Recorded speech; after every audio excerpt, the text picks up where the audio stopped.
Hi everyone, now I'm going to boot a flash drive. The first thing you need to do is prepare your USB or flash drive and insert it into your computer or device or laptop. Next is search command prompt or CMD and click run administrator and let's start. This part is itatype lang natin ang disk part and enter. Next is type list disk para makita natin kung ano yung ating i-select na disk. Sa part na to, kailangan natin maging maingat kasi pag napindot natin yung disk 0 is madidelete din natin or makuha din natin yung pinakang main storage natin. Next is type clean and enter. Next is type create partition primary and then enter ulit.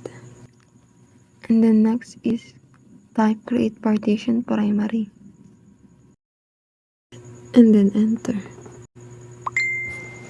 Next is type select partition 1.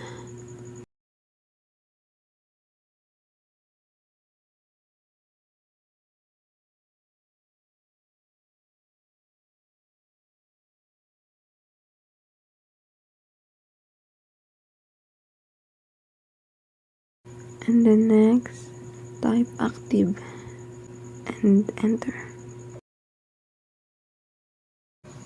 Next is format fs equal FAT32 and then enter.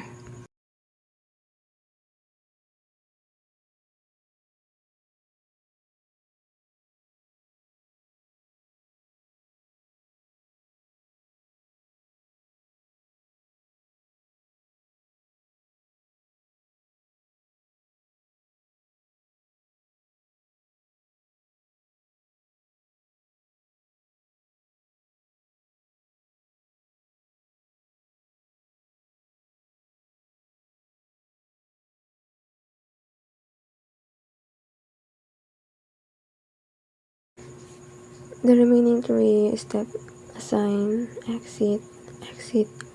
Yung pangalawang exit is para mag-exit ka sa pinaka command prompt and we're going to see your file explorer if your flash is already formatted or booted.